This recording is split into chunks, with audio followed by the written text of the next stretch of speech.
Dear learners, welcome to theme 11 of our wonderful course. The topic for today is tolerance. But first, let us reflect. What is the meaning of tolerance in the context of our life today as students, as citizens? And are there different types of tolerances? And how can I become more tolerant towards diversity? In the last session, we discussed how diversity is the unique beauty of our country.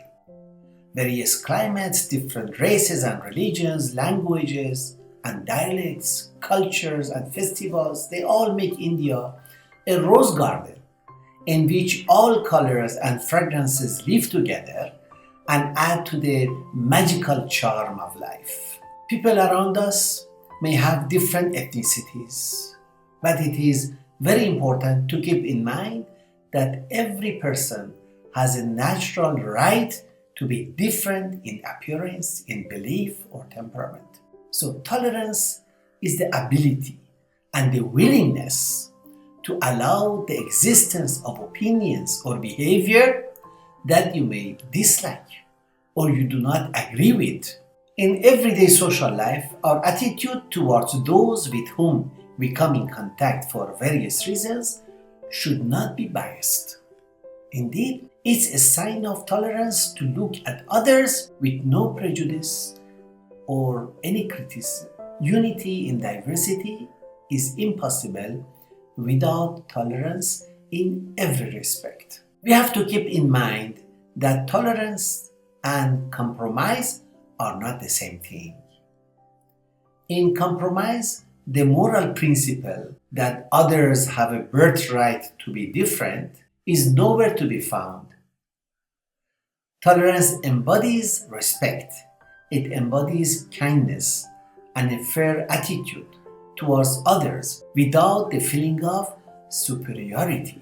Tolerant persons do not react harshly to the bitter words of others who might have had a difficult experience in life. However, being tolerant of different thoughts, preferences, and behaviors of others does not mean tolerating injustice and discrimination against self and against others. Discrimination and injustice always breeds intolerance at the social level and are detrimental to public interest and peace, so we cannot put up with that. We hear reports that social injustice is on the rise in some societies and have created serious social unrest and conflicts. So to remain silent when injustice is going on means becoming a partner in that. Ethnic, religious hatred, racial disputes, and rape are some of the reasons behind these unrest. And especially the people belonging to backward classes and minorities are falling prey to them. Growing intolerance in society is frightening.